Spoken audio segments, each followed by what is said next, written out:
Hi everyone, and welcome to another edition of Wise Words with me, Teacher Nick. Today we're going to be talking about the British Empire and the culture wars.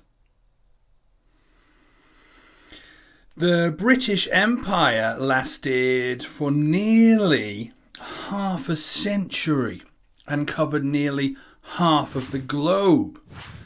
It was a major political force and trading power, and it helped establish the English language as the predominant global means of communication. However, the empire is not something most school children in the UK really think much about. When I was at school, it was hardly talked about, and it had very little impact on our day-to-day lives. Despite this, we had some awareness of its existence. We were always conscious of it, but we wanted to forget it and to rely on everyone just to remember the positives and forget the bad things, hoping that eventually people would just stop talking about it and that we can move on. This seemed to happen for a while, until the British Empire became a major talking point once again over the last 2 years or so. There are some Brits who are still very proud of what the UK achieved in about the 450 years since the start of the Empire in the Tudor period. They exist in all walks of life and in all levels of our old-fashioned class system.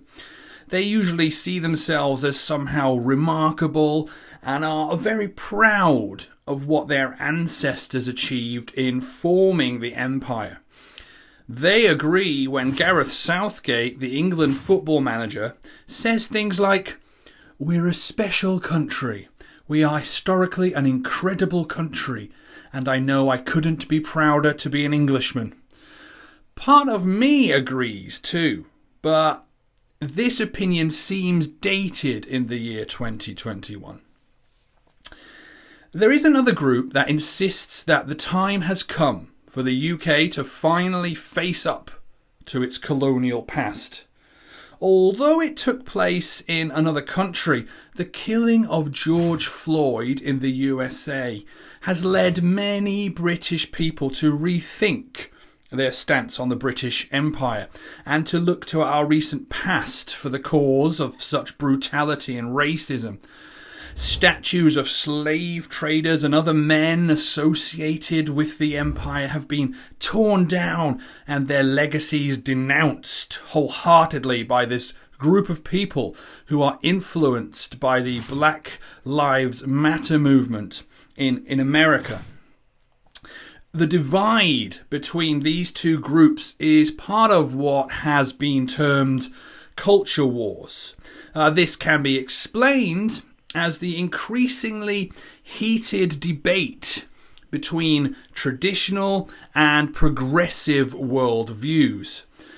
This division in Britain is examined in a recent study from King's College London titled "Culture Wars in the UK", which aims to understand how the British public view different divisions and tensions within society.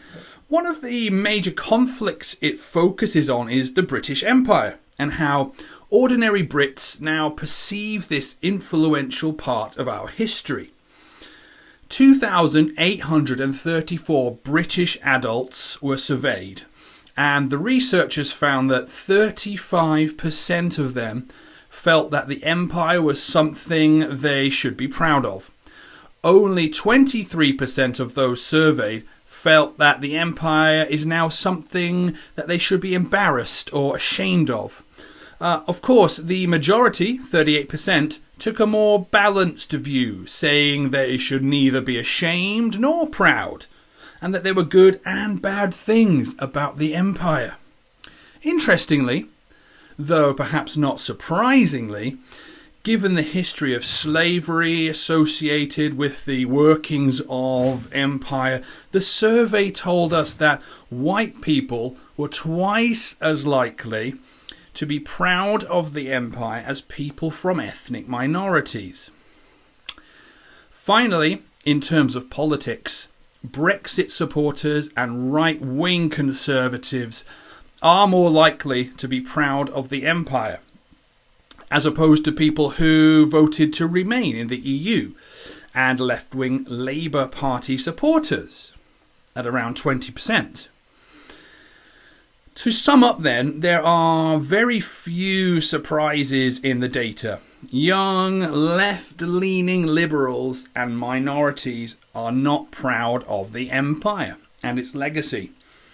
City-dwelling individuals in places like London and Bristol, where we saw, for example, the toppling of the statue of colonial slave trader Edward Colston. If you travel into the English countryside, however, you find a different story. In the village in North Somerset where my parents live, about 75% of the residents are A, over 65, B, white, and C, Brexit supporters. And these people are still very proud of Britain and its old empire.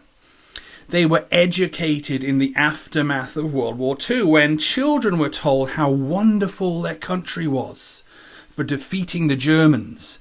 And they were taught with history and geography books that represented the territory Britain held as its own. Many British people, like myself, are somewhere in the middle. We are the 38% who take the more balanced view. Things for us are not so simple as yes or no, or right or wrong. We are in our 20s, 30s, 40s. We are often university educated. We've been trained not to accept things at face value and to question what we read and hear. We can only hope that after the turmoil of recent times, the country and world at large can settle back down into some sort of comfortable understanding, where we can live together, putting our differences aside for the sake of a peaceful and prosperous life.